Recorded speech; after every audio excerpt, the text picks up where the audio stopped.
दिन, ये कौन से मुहूर्त में पुष्टि मार्ग में मछली घुस गई।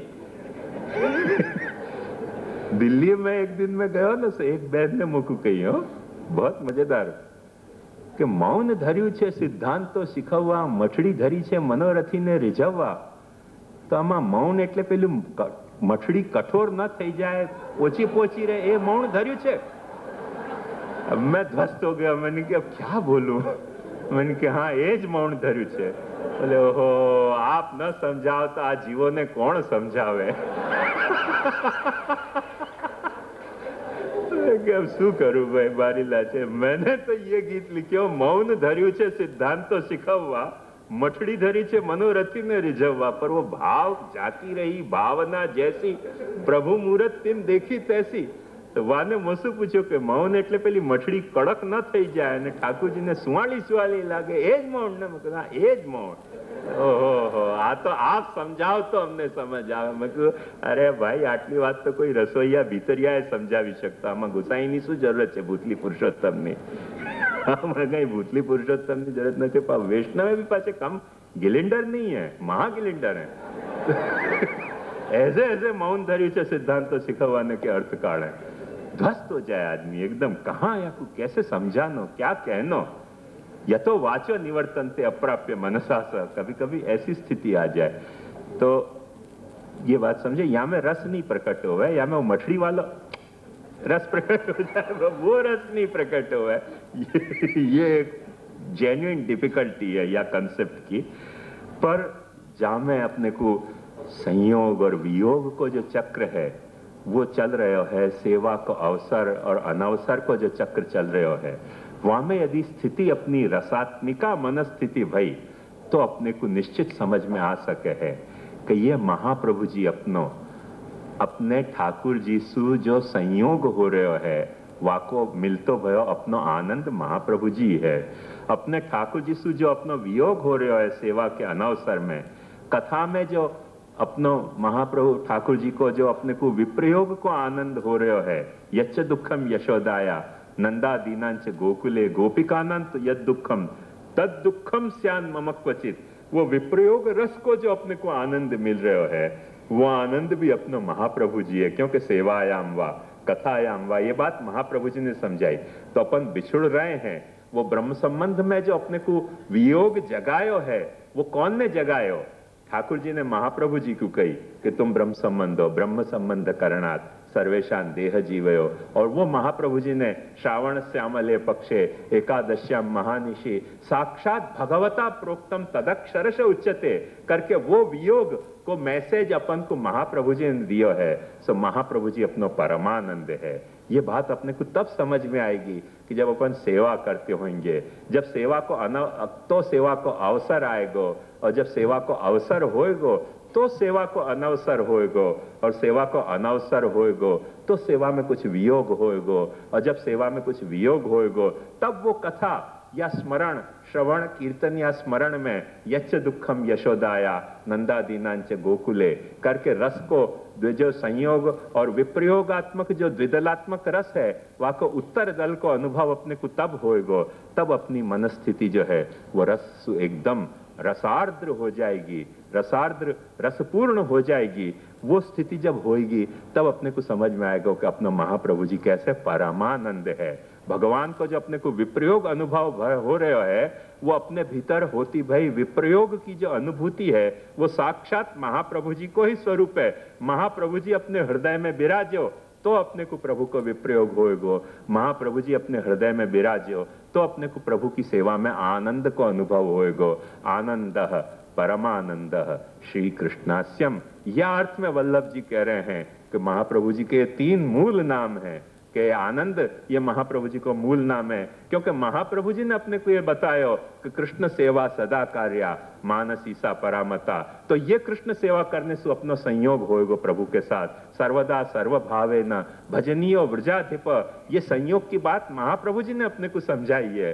कामो हरिदिदृक्षैव, ये वियोग की बात महाप्रभु जी ने समझाई है। और यदि श्री गोकुलाधीशो धृत सर्वात्मना आदि मने स्मरणम भजनम चापि न त्याज्यम इति मे मति, ये बात अपने को आवर्तन की परमानंद की बात जो है वो महाप्रभु जी ने समझाई है।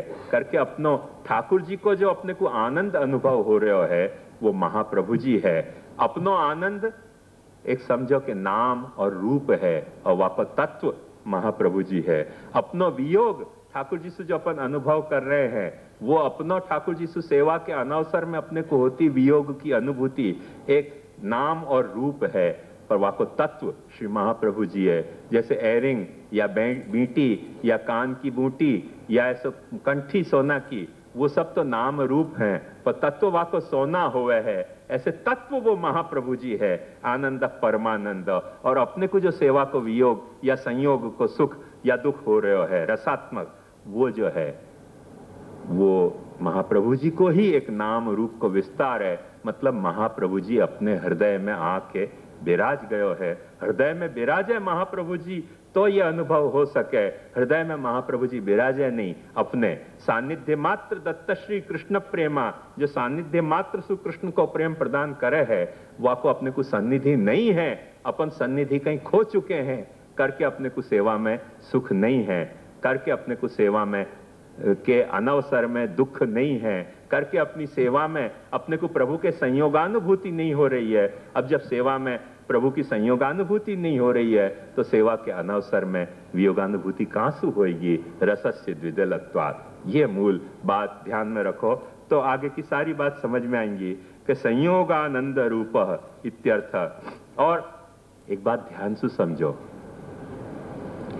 कि जैसे संयोग अपनो और ठाकुर जी को, वियोग अपनो और ठाकुर जी को, वाको आनंद जैसे अपने को, वाको वियोग को दुख जैसे अपने को, ऐसे ही ये बात भी ध्यान से समझ के रखो कि अपन ठाकुर जी से बिछड़े हैं। वो बात भी महाप्रभु जी यदि ठाकुर जी को याद दिवाएं कि ये बिछड़ो जीव है, ये पुष्टि जीव है, आपने प्रभु या को पुष्टि मार्ग में वर्ण कियो तो, और कभी ठाकुर जी के भी मन में यह भाव जगे कि हाँ भाई या तो मैंने पुष्टि मार्ग में वर्ण कियो, अब ये क्यों सेवा नहीं कर पा रहे हो मेरी, तो ये सेवा करे। तो ठाकुर जी के मन में भी वियोग जो जग्यो अपने बारे में, तो अपने भगवत दिन ने जैसे गाया ना कि जानन लागे री प्रीत को मरम, वो आंसू थोड़े से आंख में आ गए, जानन लागे री प्रीत को मरम। ऐसे ठाकुर जी को भी जो यदि अपनों कभी वियोग होतो हो, ठाकुर जी को जब वियोग अपना अनुभव होएगो तब ठाकुर जी अपने पे कृपा करेंगे। अपने को जब ठाकुर जी को वियोग होएगो तब अपन ठाकुर जी की भक्ति करेंगे। ठाकुर जी को जब अपनो वियोग होएगो तब ठाकुर जी अपना स्मरण करेंगे। अपन को जब ठाकुर जी को वियोग होएगो तब अपन ठाकुर जी की कथा करेंगे। तो ये संयोग और वियोग एक तरफा नहीं है, वन वे ट्रैफिक नहीं है, ये संयोग वियोग माने डबल वे ट्रैफिक है। या बात ध्यान में रखो कि प्रभु भी वाह वक्त महाप्रभु जी को ही यूं बीच में रखते होंगे कि अच्छा भाई तुम जिनको मने वहां ब्रह्म संबंध के वक्त कही कि तुम जिनको अंगीकार कराओगे, करके वासुदेव दास छकड़ा नहीं, पर क्या उनको वो जिनने क्या नाम है तो श्रीनाथ जी को वो नहीं लिया और फिर उनको ना पाड़ दी ना, हाँ भल्ला जी। तो भल्ला जी को उनने कही कि मैंने इनको, ऐसे कई और भी रामदास के उनको भी छोड़ दियो तो महाप्रभु जी ने, तो उनने जब श्रीनाथ जी को विनती करी कि मैंने तो इनको त्याग कियो, तो उन्होंने कि भाई तुम त्याग करो, पर अब तुमने पकड़ा दियो हाथ तो मैं तो नहीं त्याग कर सकूं, ये मेरी लाचारी होगी, क्योंकि मैंने प्रॉमिस दी थी करके मैं त्याग नहीं कर सकूं। तो ये बात भैया गहत दृढ़ बाह, ये जो अपने पदन में कहो है कि दृढ़ करी बाह गहावे हो, तो ये जो प्रभु भी वाको संयोग और वियोग अनुभव करे हैं, और प्रभु संयोग अनुभव, प्रभु के लिए भी ये संयोग आनंद रूप और वियोग दुख रूप महाप्रभु जी हैं, और अपने लिए भी संयोग आनंद और वियोग दुख रूप महाप्रभु जी हैं। तत्व वो है और अपनी जो मनस्थिति है वो वाको नाम और रूप है कि अपन को सेवा में ये हो रहा है। परमानंद, यही लिए वल्लभ जी बहुत सुंदर कह रहे हैं कि परमानंद ततः उत्तर दल रूपत्व माहु परमानंद इति। उत्तर दल रूपता मने पहलो और सेकंड, तो उत्तर दल में पूर्वानुभूतानंदतोपि वियोगे तत्तद अनुभव स्मरणेन तत्तन मनोरथ भावनया परस्परम गुणालापेन च अनंत गुणितानंदो अनुभूतो भवती इति परमानंदः तदानंद रूप इति इत्यर्थ। वल्लभ जी ने गजब बहुत मस्त टीका लिखी है। अपने को होवे कि नहीं होवे वो तो ठाकुर जी की इच्छा पे कृपा की बात है, पर टीका पढ़ के बड़ा मजा आवे, यहाँ में कोई संदेह नहीं। अपन सुने भी ये टीका को थोड़ो अर्थाभिगान माने वो जो यहाँ गोविंद जी जैसे कह रहे हैं कि आनंद को रटो अर्थ विचार, तो या को अर्थ विचार करे ना तो भी आनंद होवे, ऐसी टीका लिखी है श्री वल्लभ जी ने। तो वो बात को तुम मजा लो कि पूर्वानुभूत आनंद तो भी, जो कुछ पूर्व में अपन ने आनंद का अनुभव कियो मतलब संयोग में, वह संयोग के आनंद सो भी वियोग में क्या हुआ है कि तत्तद अनुभव स्मरणे न। एक देखो जानवरन में जुगाली की पद्धति है कि जो खा ले वहां की जुगाल करते रहे। जुगाल को क्या कहें? वागोड़। हाँ, तो जानवरन में ये शक्ति है। अपने को जैसे ढोकला खा लिया सीधो पेट में ही जाए, को फिर वागोड़वे की अपने में सामर्थ्य नहीं है। पर भगवान की दी भाई अपने में अपने पूर्वानुभव को स्मृति के द्वारा वागोड़ने की बहुत बड़ी सामर्थ्य है। ये तो आप कभी भी अपनी पूर्वानुभवन को वागोड़ के देखो तो मजा आएगी कि जैसे क्लेश में क्लेश को अनुभव। अपन समझो कहीं यात्रा में गए होए और एक्सीडेंट हो गए होए और प्यासे मरे होए और कुछ ये तकलीफ भाई वो तकलीफ भाई, वाह वक्त सब तकलीफ होगी, पर स्मृति में वाकू देखो वागोड़ो तो बड़ा मजा आवे बात करने में। कोई अपने को मिल जाए यार दोस्त तो इसको, और फिर यूं पूछते रहे कि और फिर क्या भयो, अरे फिर और बाद में ये भयो, और फिर क्या भयो कि और वाके बाद ये भयो। वो देखो वागोड़वे में बिल्कुल जैसे घास खा के गाय भैंस को आऊ आऊ करने मजा आवे, ऑलमोस्ट वही आनंद अपने को भी अपनी स्मृति को वागोड़वे में आता हुए। कोई मिलना चाहिए श्रोता ऐसा के फिर और फिर बाद में क्या भयो और फिर क्या भयो पूछतो रहे और अपने कुछ सुनतो रहे तो बड़ा मजा आवे। माने भवभूति ने यह बात को बहुत खूबसूरती से कही है वहां उत्तर रामचरित्र में। वहां बहुत सुंदर वहां बतावे कि श्री राम जब अयोध्या पधारी आए हैं और अपने पूरे वनवास के या शायद जन्म से लेके सारे चित्र उनके महल की दीवारन पे बनाए गए हैं। राज्यारोहण फिर से होने वाला है वह खुशी में, तो वहां में आके उनको वो सूचना दे कि ऐसे तरह से सब चित्र बन गए महल के प्रकोष्ठ में आपके सारे अभी तक के जीवन के। तो फिर रामचंद्र जी सीता जी को लेकर जाएं, चलो अपन देखेंगे। और जहां वो पंचवटी में पधारे हैं और कष्ट सुई तो जी रहे थे वह वक्त दोनों ही पति पत्नी और देवर भी। तो वह वक्त वो जहां से पंचवटी से फिर वो रावण उठा के ले गया, तो वह वक्त वो कष्ट याद करके और रामचंद्र जी कह रहे हैं कि ये सारे कष्ट अपन ने अनुभव किए, पर आज इन चित्रण को देखने में कितनी मजा आ रही है अपने को। जो पिक्चराइज वहां किया गया पैलेस की महल की भीत पे, वाकु वो रामचंद्र जी वहां के पूर्वानुभूता संचिन्त्यमानानि सुखान्यभुवन ऐसे वहां कहें कि पहले वह वक्त जब अपन ने एक्चुअली या फेज में से अपन पास भय तब तो बड़ा कष्ट अनुभव हो रहे हो, तो पर अब अपन जब वक्त इन चित्रण को देख के और उन बातों को याद कर रहे हैं तो संचिन्त्यमानानि अनुभूयमानानि यानी दुखानि आसन तान्येव संचिन्त्यमानानि सुखान्यभुवन ऐसे वहां कह रहे हैं कि जब उनको चिंतन कर रहे हैं बड़ी मजा आ रही है। वहां से भवभूति ने बहुत गजब को बीज एक रोपित कर दिया है। तो तब फिर रामचंद्र जी कहें कि अच्छा तो फिर एक आध वक्त और वनवास करने लेंगे। सीता जी बेचारी पाची वनवास में चली जाए। भवभूति सचो उत्तरे रामचरिते भवभूति विशिष्य थे, वहां से आने वाला को बीज डालियो है कि फिर से इनको वनवास होने वाला है। वहां से आने हिंट दी है वाकी गजब को क्राफ्टमैनशिप है वाकी या आखे एपिसोड को दिखाने के लिए। तो ये बात ध्यान से देखो कि जा वक्त अपन वहां को संचिंतन करें, जो पूर्वानुभूत दुख अपन को सुख होने लग जाए तो पूर्वानुभूत सुख तो अपने को कितना सुख हो सके जब अपन चिंतन करेंगे। तो यह प्रक्रिया में वो कह रहे हैं कि पूर्वानुभूतानंद तो वियोगे तत्तद अनुभव स्मरणेन वियोग में उन अनुभवों को अपन स्मरण करेंगे, तत्तन मनोरथ भावनया, वैसे तरह के मनोरथ है फिर से जगेंगे। और परस्परम गुणालापे न, वा वक्त की गुणन के आलाप करने में अनंत गुणिता आनंदो अनुभूतो भवति, वो जो आनंद है जो पहले अपन ने संयोग में अनुभव्यो वो और अनंत गुणित आनंद हो जाएगा, अनंत गुणित हो जाएगा। वो अनंत गुणित हो जाए है वाके लिए महाप्रभु जी को परमानंद कहा जा रहा है। एक बात ध्यान समझो, जा वक्त महाप्रभु जी ब्रह्म संबंध देते, कई वक्त महाप्रभु जी तो कोई कोई को वार्ता पढ़ो तो आपको ख्याल आएगा कि आते ही वाको यहाँ पूछ लेते कि अच्छा तू आयो वो तू आयो कह के वाके भीतर वो सारो विप्रयोग जगा देते, जैसे कि पहले से जानते हो कि आने वालों तो जाएगो कहां।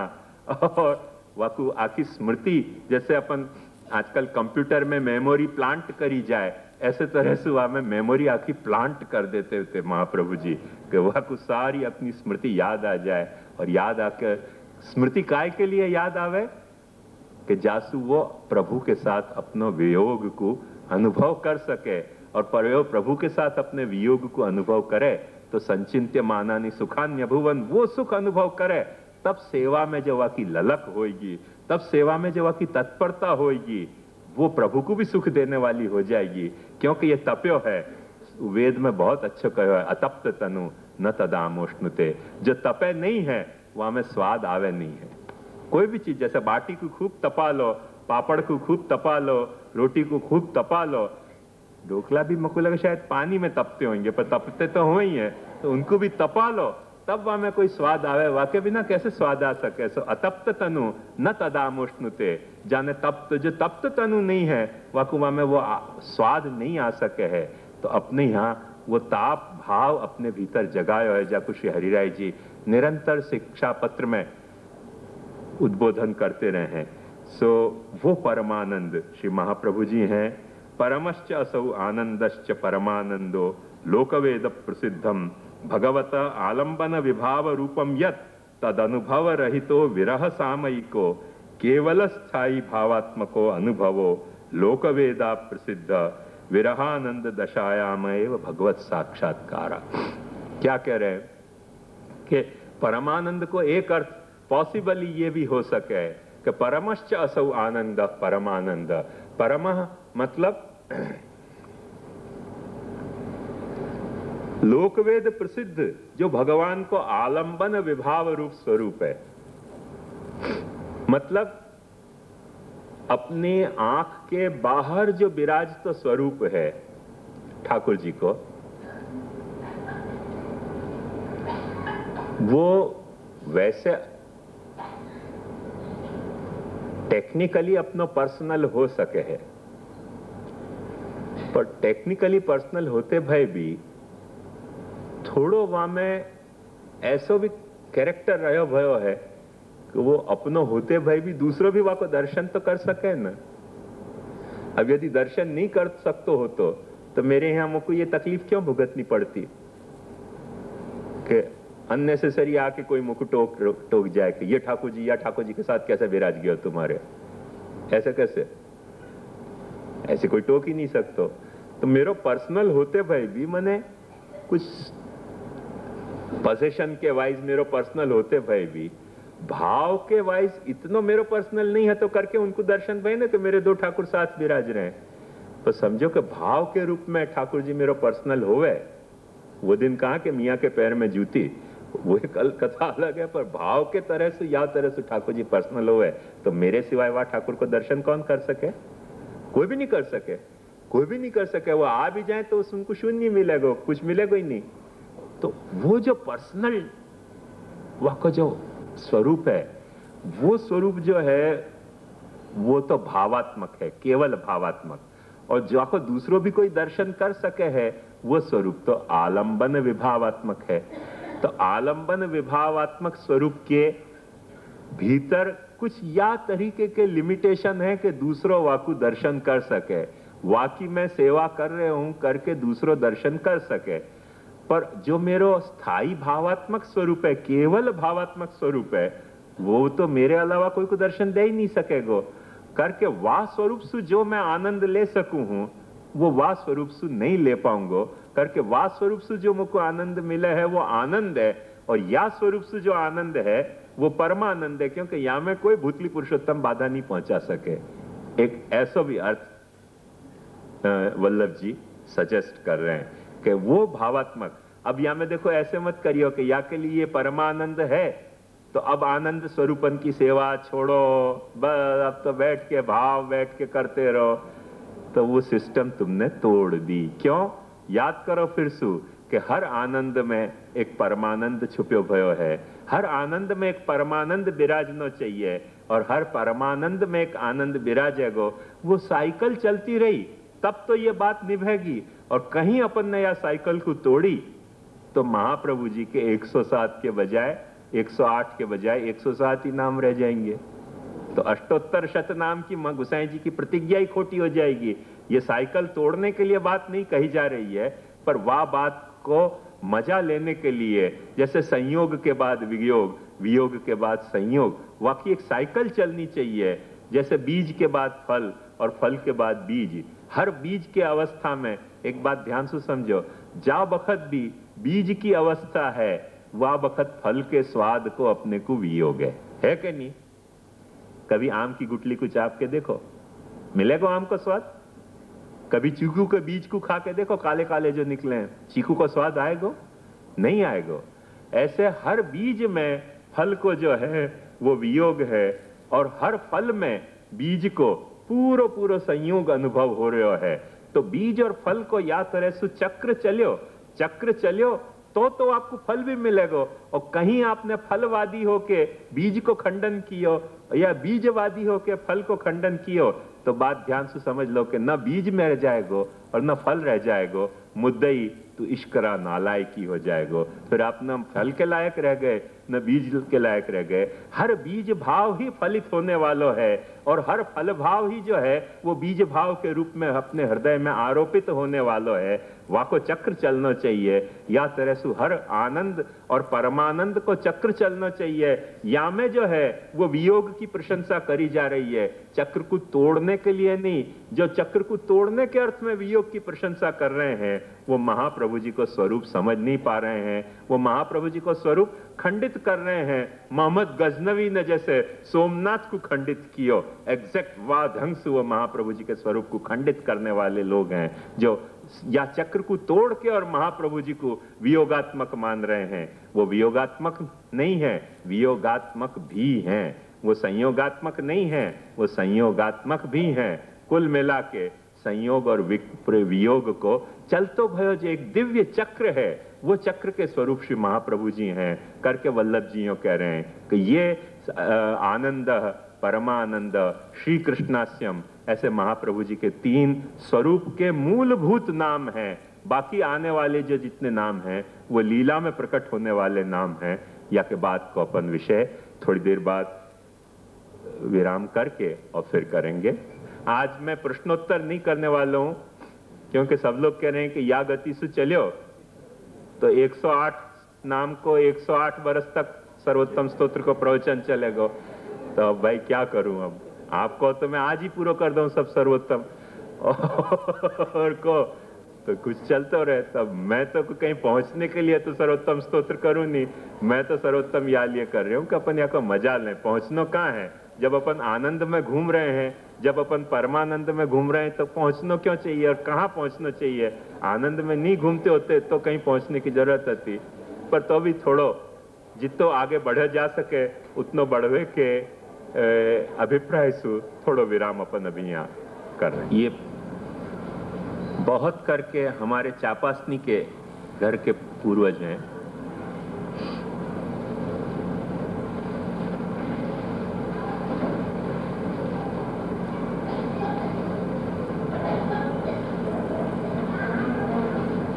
ये इनकी टीका जो पूर्व टीकाकार हैं लेखकार वल्लभ जी, उनको वर्बेटम फॉलो करे है।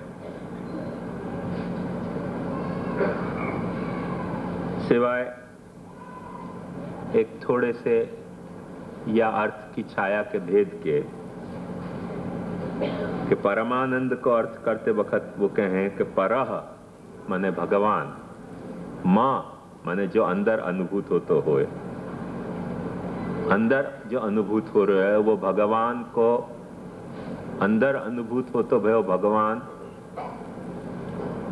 बाकू ये वल्लभ जी कह रहे हैं कि वियोग है, मतलब अंदर जो भगवान को अपने को वियोग अनुभव हो रहा है वो भी भगवान ही है। भगवान हृदय में विराजे तो भगवान को वियोग अनुभव होवे, और हृदय में अंदर विराजे भय भगवान को अनुभव को के परम को अनुभव को, वो जो आनंद वो परमानंद। ऐसा थोड़ा सा अर्थ छाया का भेद है, पर लेखकार जो वल्लभ जी हैं उनकी बात की कंटिन्यूटी में ही है। सो इन दोनों टीकाकारन की लगभग एक जैसी अर्थ भावना है। या के बाद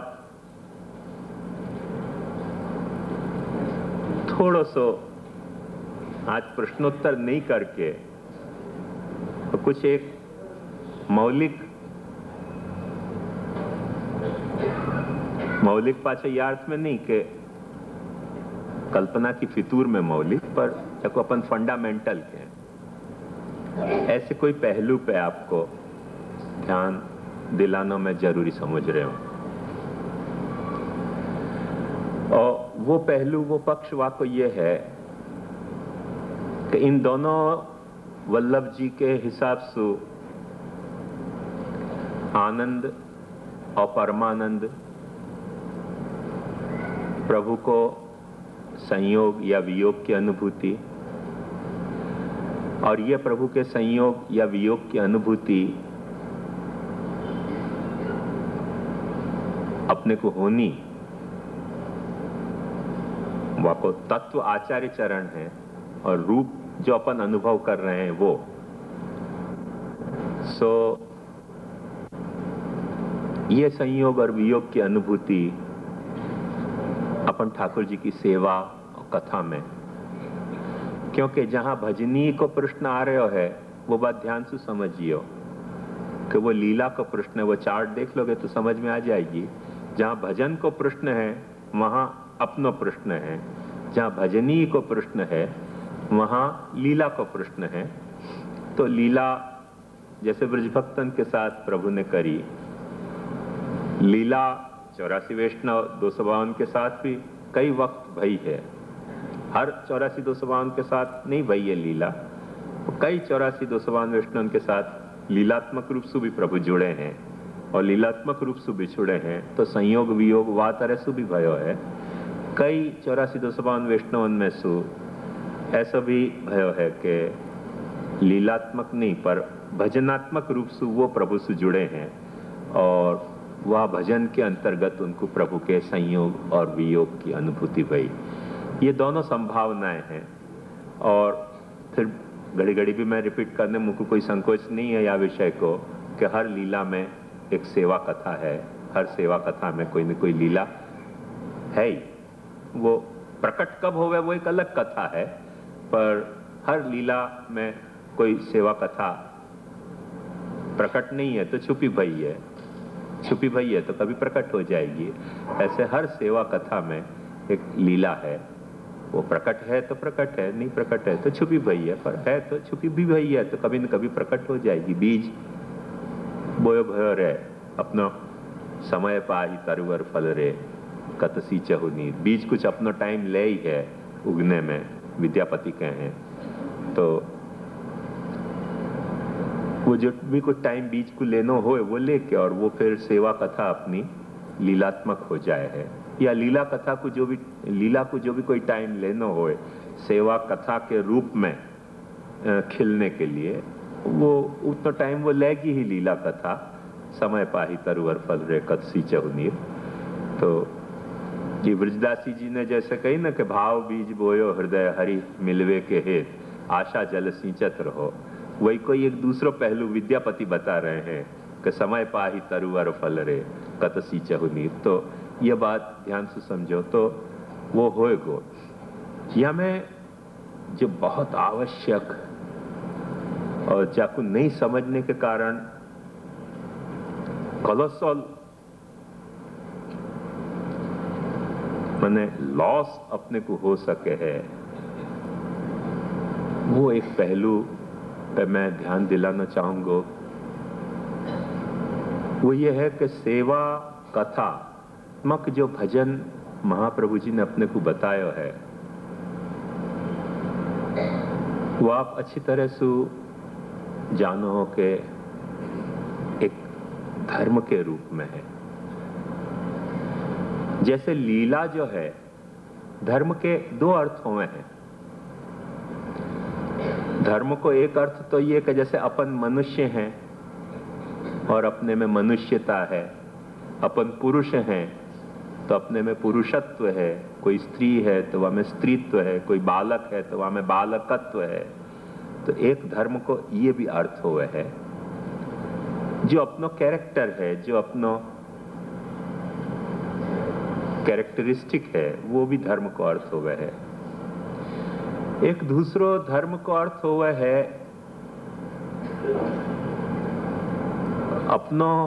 अपने देश को धर्म। एक बात ध्यान से समझो कि कोई भी अर्थ में ये जो अंग्रेजी रिलीजन है, वासु बहुत मेल खाती बात नहीं है। बोलचाल की भाषा में वो मेल खा जाए कि भाई अपन अपना कहें तुम कौन से धर्म के, बोले हम हिंदू धर्म के, तो अपन कहें हिंदू रिलीजन। ऐसे बहुत क्षुद्र अर्थ में कहीं वो कुछ मेल खा रही है, मगर अपना धर्म और रिलीजन एक चीज नहीं है। थोड़ा बहुत जाको अपन योग कह रहे हैं,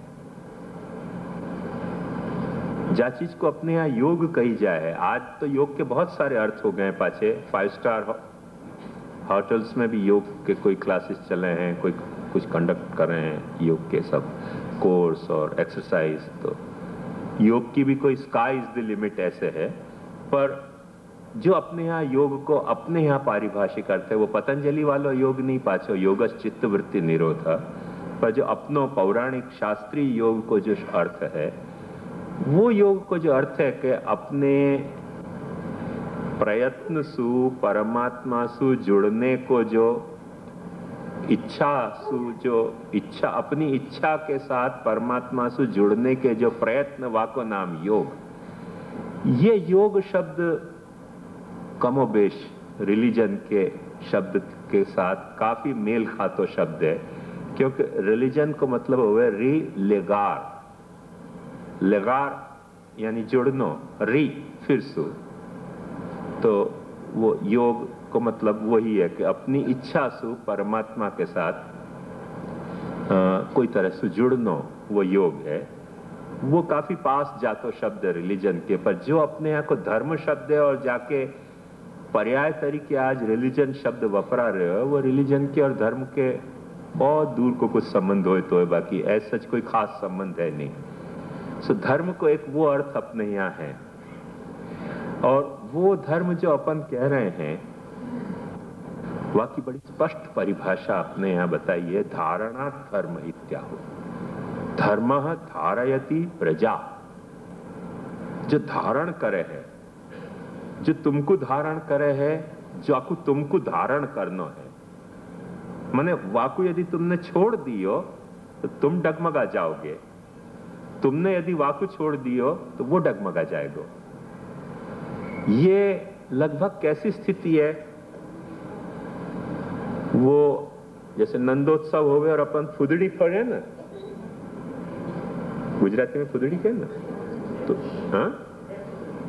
हाँ, तो वो जो फुदड़ी फिरे हैं, वहां में यदि दो में से कोई भी एक ने छोड़े तो दोनों गिरे। वो एक ही गिरे ऐसे नहीं, क्योंकि दोनों झुके भय हुए। वो पोजीशन उनकी ऐसी है कि वो या बाजू झुके भय हुए, या बाजू झुके भय हुए, और वो दोनों एक दूसरे के हाथ के बंधन से टिके भय है, और वो हाथ की पकड़ छूटी तो दोनों गिरेंगे। वो धर्म है, वो धर्म है कि यदि तुमने धर्म को छोड़ दियो तो तुम भी गिर गए और धर्म भी गिर गया। यही लिए अपने शास्त्रकारन ने बहुत खूबसूरत ढंग से धर्म को वर्णन करते वक्त कही कि धर्म एव हतो हंति धर्मो रक्षति रक्षिता।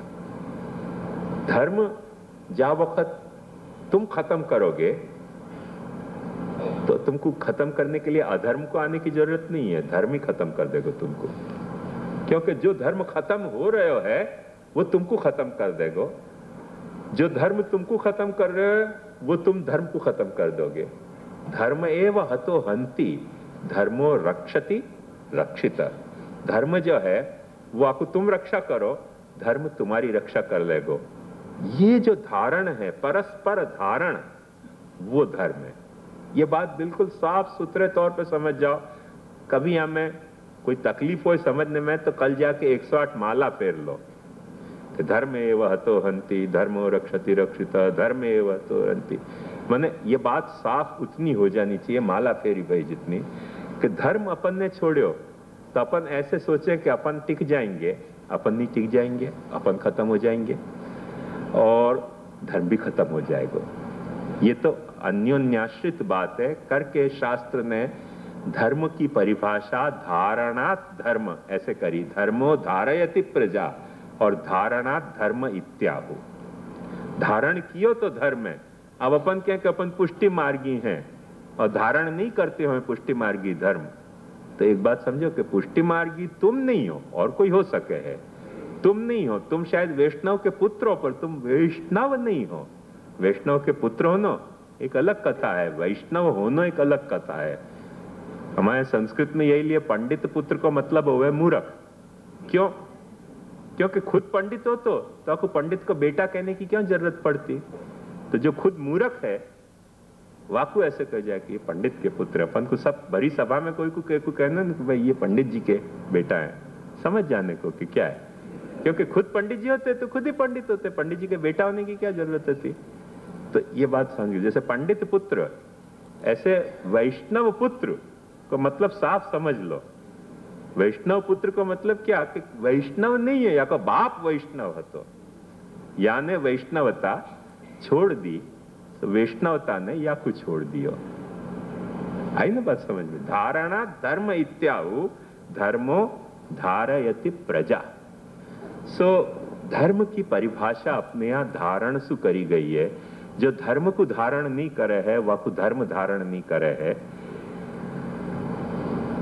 ये बहुत एक मजेदार शास्त्र की दृष्टि है, कैसी सूझबूझ है शास्त्र की।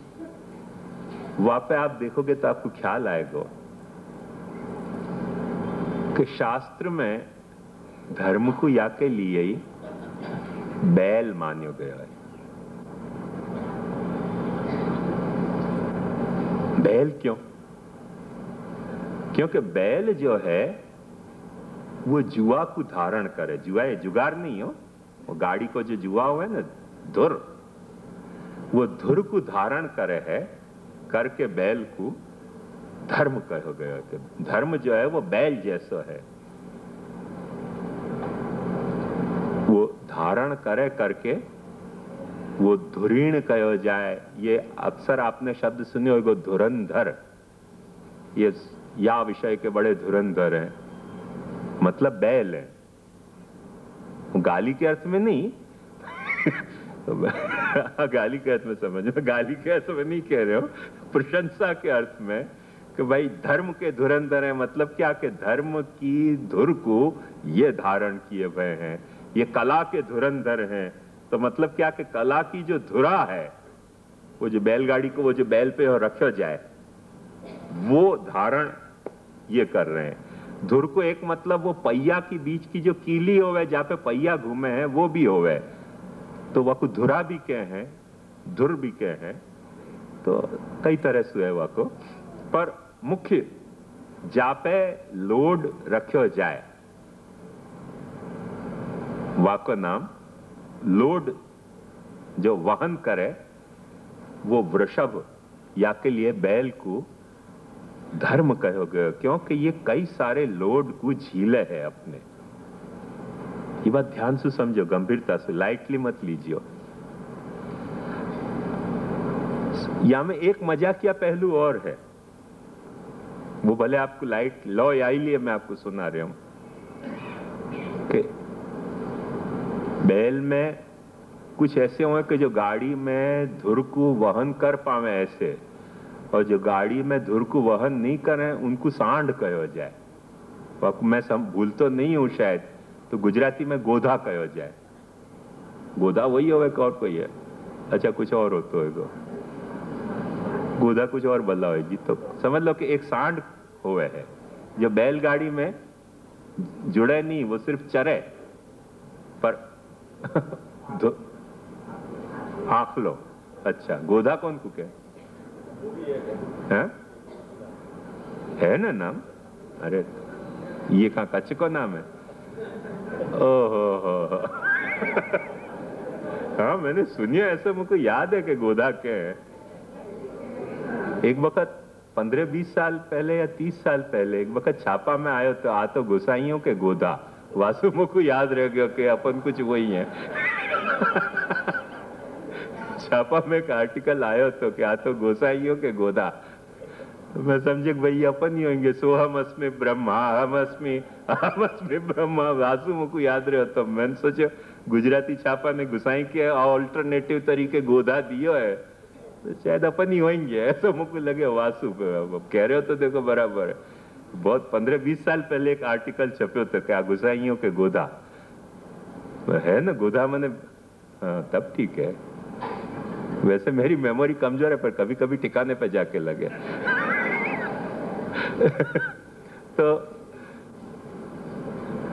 तो ये गोधा होए कि आखला होए, सवाल ये नहीं है। सवाल में ये है कि जो भार को वहन नहीं करे वो एक है बैल को प्रकार, और एक ऐसा प्रकार है कि जो भार को वहन करे।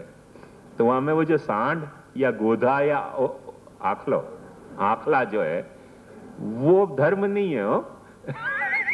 वो तो काम है। पर जो भार को वहन करे है वो धर्म है, ये समझ लो साफ तौर पे। तो वाकु वृषभ कहो जाए। वृषभ के दोनों अर्थ हो सके, संस्कृत में आखला भी हो सके और बैल भी हो सके। बैल को क्या बैल ही कहें? बड़द के? हाँ हाँ बराबर, बड़द। सो या ढंग सो। तो यहाँ के शब्द पे आप ध्यान दोगे ना तो अपने यहां दो शब्द बड़े अच्छे आए हैं।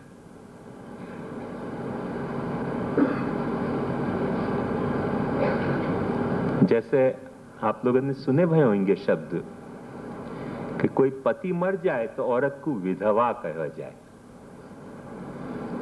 विधवा क्यों कहा जाए? क्योंकि धव को मतलब हुआ है पति। जैसे माधव, मां यानी लक्ष्मी, मां को जो धव यानी पति, लक्ष्मी पति, वो माधव।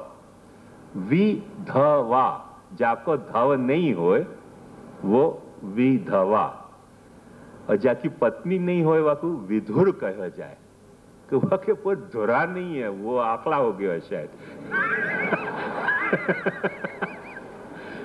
हर पत्नी अपने पति पे धुरा जैसी हो है। ये निंदा के अर्थ में नहीं, आवश्यकता के अर्थ में कह रहे हूं। तुम निंदा के अर्थ में मत समझियो। तो हर पत्नी जो है वो पति के लिए धुरा जैसी होवे, और वो रहे बराबर तो आदमी विधुर नहीं है, सधुर है। वो हटी नहीं कि फिर वो थोड़ा गोधा आखला ऐसा कुछ हो जाए, धुरा हटी तो। सो धर्म को शास्त्र ने कुछ दाम्पत्य बताया है। धर्म को भी एक दाम्पत्य है, और धर्म की दाम्पत्य जा वैसे खंडित हो गई नहीं है, पर शास्त्र ये बात समझावे है कि यदि वो धर्म की जो पत्नियां हैं वो नहीं है तो तुमने धर्म को विधुर बना दियो, और वो पत्नियां हैं और धर्म नहीं है तो वो सारी पत्नियां विधवा हैं। ये बात ध्यान समझो। तो ये धर्म को जो दाम्पत्य है वो थोड़ा अपन को समझना चाहिए, और वो नहीं समझे तो बहुत तकलीफ है जीने में। क्यों तकलीफें जीने में? क्योंकि धर्म को दाम्पत्य अपन निरंतर तोड़ने के उद्यम में फंस जाए हैं। इच्छया, अनिच्छया, अज्ञानसु, ज्ञानसु, भ्रमसु, प्रमादसु करके जो धर्म को दाम्पत्य है वो अखंड सौभाग्यवती ये सब रहना चाहिए और ये भी अखंड सौभाग्यवान रहना चाहिए, तो धर्म को दाम्पत्य निभे। और वो समझनी बहुत आवश्यकता है। क्यों? क्योंकि श्री महाप्रभु जी ने भी सेवा कथा को अपने पुष्टि मार्ग में धर्म के रूप में बिरदाया है। वैसे तो भक्ति को महाप्रभु जी पंचम पुरुषार्थ कह रहे हैं।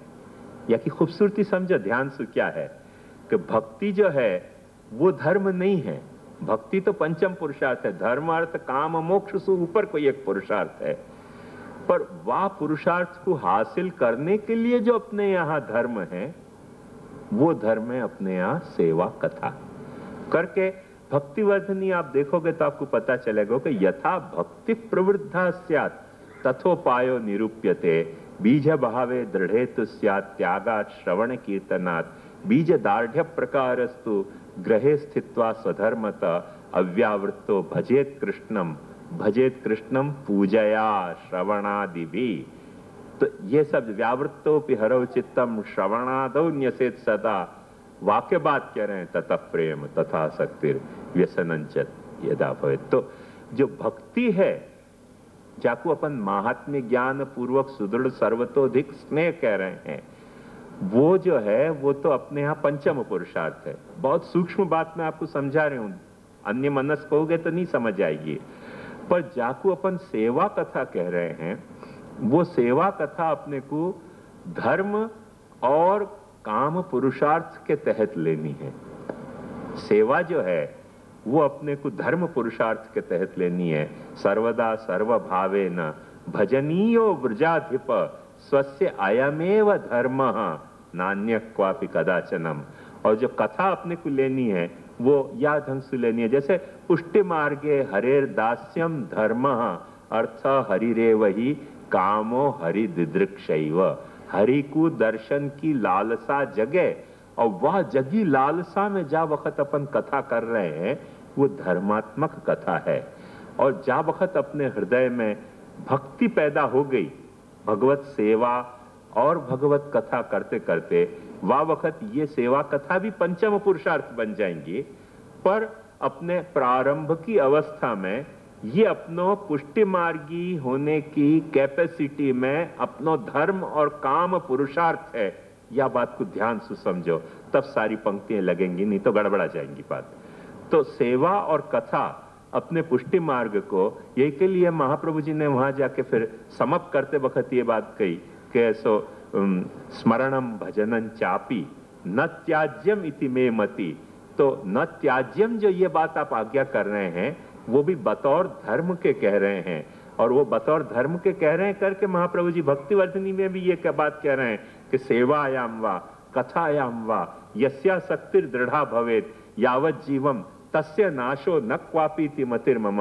अपनो जो धर्म सेवा कथा है वहां में तुम जुड़े रहे तो तुम्हारो या भक्ति मार्ग में कभी नाश नहीं होगो। या तरह से वेल चॉक्ड आउट मेरा प्रोग्राम है, या बात को ध्यान से समझो। मतलब धर्मो धारयति प्रजा, ये तुमको भक्त्यर्थ धारण करेंगे सेवा कथा। और जब सेवा कथा तुम कर रहे हो तो इन सेवा कथा के माध्यम से तुम भक्ति को धारण कर पाओगे। ये बात ध्यान से समझो। एतत् धारण मात्रेण, भागवत के आरंभ में महाप्रभु जी ने यही लिए बात बताई कि एतत् धारण मात्रेण कृष्णो भवति वै धृत।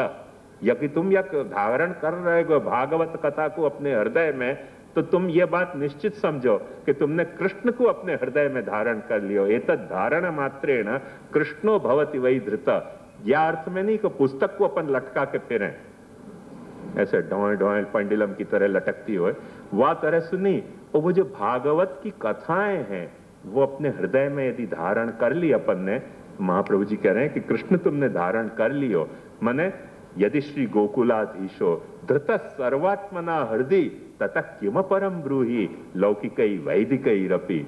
ये बात ध्यान समझो। करके महाप्रभु जी ने कंक्लूजन ड्रॉ कर दिया चतुश्लोकी को। अतः सर्वात्मना शश्वत गोकुलेश्वर पादेव स्मरणम भजनन चापी न त्याज्य। मने कृष्ण को हृदय में धारण करनो, ये अपनो काम पुरुषार्थ है जो अपनी कथा है।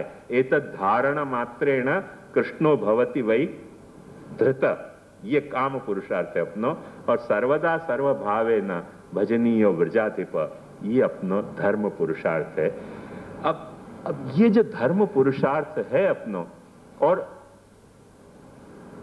श्री गोसाई जी और महाप्रभु जी से वो प्रवृत्ति शुरू हो गई थी कि या के जो बाइफर्केशन आनंद के लिए हो सकें, पर यदि परमानंद अनुभव करना है तो या को बाइफर्केशन मत होने दो। माने धर्म को और काम को बाइफर्केशन हो गयो तो क्या होएगो कि धर्म तुमको ऐसो हो जाएगो कि जाकि तुमको कामना नहीं है, और काम तुमको ऐसो हो जाएगो कि जो धर्म के अनुकूल नहीं है। बात समझ में आ रही है ना मेरी? तो ये धर्म और काम में कभी भी बंटवारा नहीं होना चाहिए, इनकी एक सिस्टम बननी चाहिए कि धर्मा विरुद्धो भूतेषु कामोस्मि भरतर्षभ। धर्म सु अविरुद्ध जो काम है वो तो मैं हूं।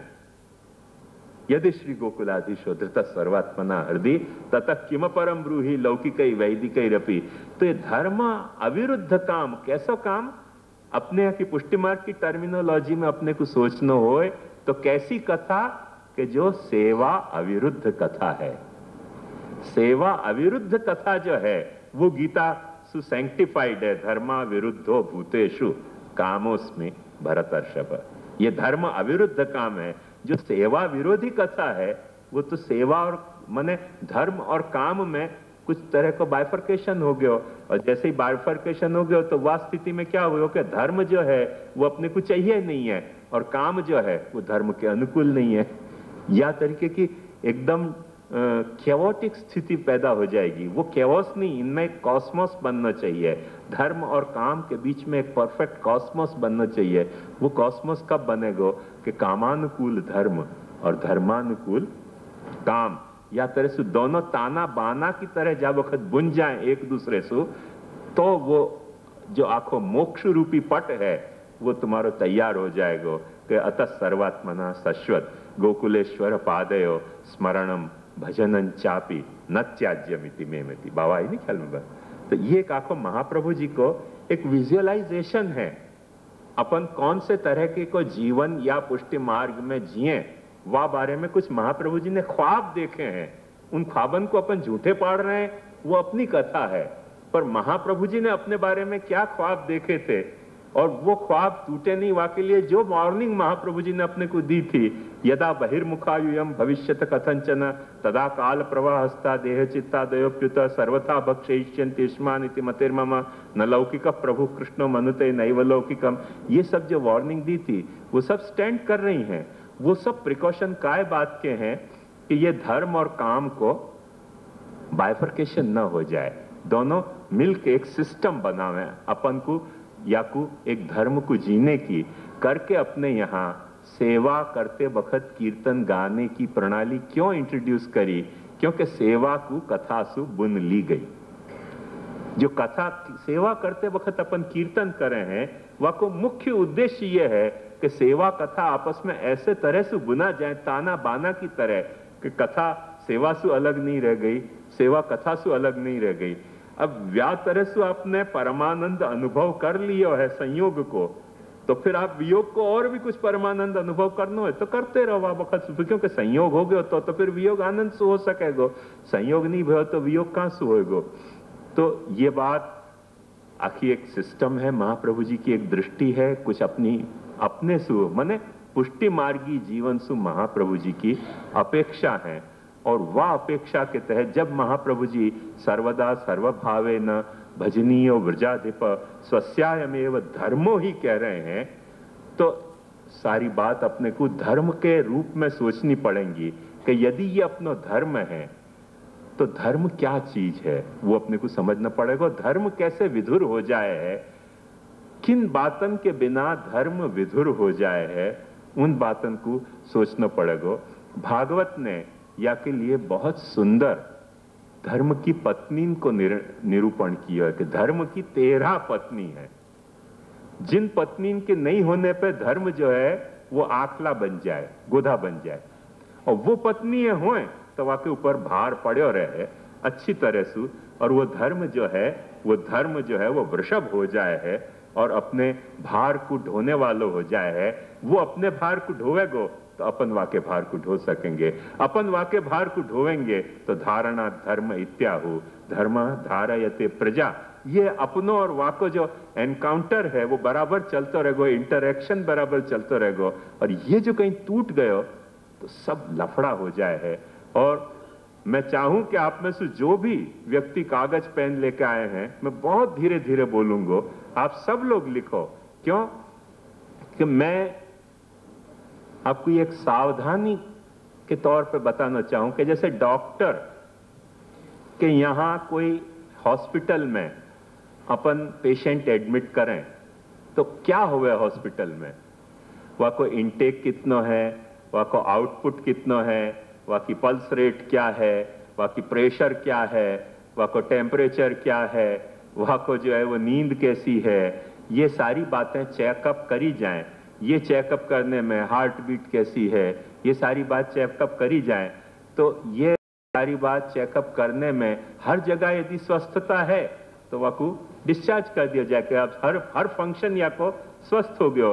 ब्लड वाको काउंट देख लियो कितना है, शुगर काउंट देख लियो, ब्लड में जो जो भी कुछ काउंट करे जाए वो सब वाके काउंट करके देख लो, वो सारी बात नॉर्मल आवे। फिर हॉस्पिटल में तो पैसा ऐंठने के लिए रखना, एयर कंडीशन में हो तो बात दूसरी है, बाकी नहीं तो डिस्चार्ज दे दीजिए, भाई सब फंक्शन नॉर्मल हो गए, जाओ अब घर। यदि कोई फंक्शन गड़बड़ी है तो फिर हॉस्पिटल में रह के और पांचों इन्वेस्टिगेशन और पांच ही ट्रीटमेंट और सब तरह के उपाय करने पड़े। तो ऐसे ये सारे जो टेस्ट हैं, पैथोलॉजिकल टेस्ट, ऐसे धर्म अपन कोई चीज को धर्म तरीके जीवन में अपना रहे हैं तो उनके पैथोलॉजिकल कुछ टेस्ट है। उन टेस्टन पर यदि हर बात सच उतर रही है तो वो धर्म है, और उन टेस्टन में यदि कहीं कोई मेल फंक्शन आ रहा है, कोई फंक्शन एबनॉर्मल सी आ रही है, मतलब कहीं ना कहीं कुछ न कुछ गड़बड़ आपके है और फिर से अंडर ट्रीटमेंट जाओ। मुख्य मुद्दा की बात यह है, धर्म कभी विधुर नहीं होना चाहिए और धर्म की पत्नियां कभी विधवा नहीं होनी चाहिए। तो उन पत्नी को अपन देखें ना तो सारी बात क्लियर हो जाए कि जा चीज को अपने को धर्म को बतौर धर्म के अपनानी है तो वाह धर्म की पत्नी है क्या होनी चाहिए। एक बात ध्यान समझो, ये इतना यूनिवर्सल एक प्रिंसिपल है कि ये पुष्टि मार्ग पे नहीं, ये वैष्णव मार्ग पे नहीं, ये शैव मार्ग पे नहीं, ये हिंदू धर्म पे नहीं, ये जैन मुसलमान ईसाई क्रिश्चियन कोई भी धर्म, कोई व्यक्ति कोई क्रियाकलाप को बतौर धर्म के कर रहे हो है, तो भाई ये काम मैं बतौर धर्म कर रहे हूं, तो ये सारी टेस्ट पे वाकई देख लो कि स्वस्थ है कि अस्वस्थ है।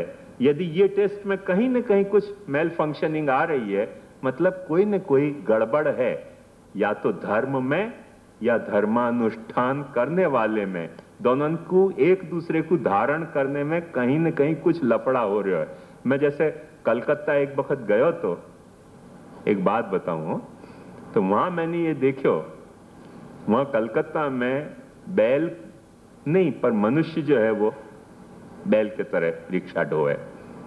तो एक वक्त क्या हुआ, बड़ा बाजार में कुछ टक्कर वक्कर हो गई आपस में और वो रिक्शा यूं उलट गई, और वो रिक्शा को ढोने वाला जो है तो वो वहां लट के भाई ऐसे पैर हल रहे थे, और वो जो बैठे हुए थे सवार वो तो खैर आनंद मात्र करपाद मुको धरा दिए गए थे। तो ऐसे लटक तो भयो धर्म भी कभी हो जाए जब ओवरलोड हो जाए, तब समझ में आई ना कि जा लोड को धर्म वहन नहीं कर सके तो कभी बैलगाड़ा पे ही समझो कि आपने इतना वजन डाल दियो कि बैलगाड़ा उलट जाए यूं और बैल लटकते हो जाए, तो वो अपने को या टेस्ट से पता चल जाए कि ये ओवरलोड तो नहीं हो रहे हो बैल कहीं। अथवा धर्म आपको धारण करने के लिए सक्षम है कि नहीं, या आप धर्म को धारण करने के लिए सक्षम हो कि नहीं, इन दोनों बातों की टेस्ट ये भागवत ने अपने को समझाई है। सो आप शांत चित्त से हर टेस्ट को लिखो, तो जो भी लाए हो और जो नहीं लाए हो वो कल आपस में एक दूसरे से पूछ पाछ के लिख लीजो। पर ये पुष्टि मार्ग की कथा नहीं है, ये दुनिया भर की कथा है, और ये बात समझ जाओगे तो फिर कभी कोई लफड़ा की बात कहीं रह नहीं जाए। ऐसी एक कथा मैं आपको समझाना चाह रहा हूं। शास्त्र भागवत अपने को कहे श्रद्धा,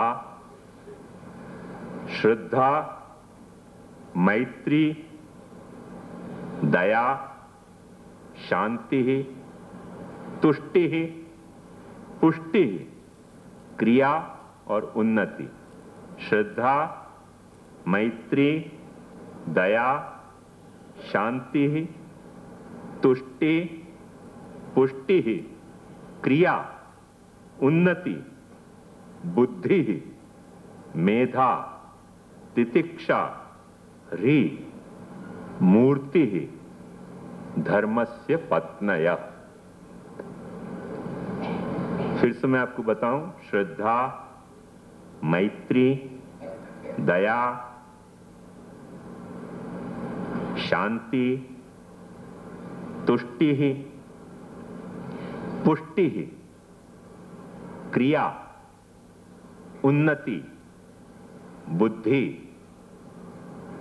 मेधा, तितिक्षा। बुद्धि, मेधा, तितिक्षा।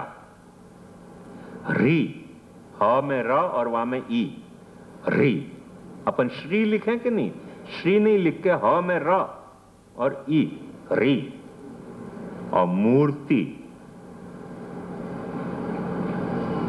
मूर्ति धर्मस्य पत्नयः। ये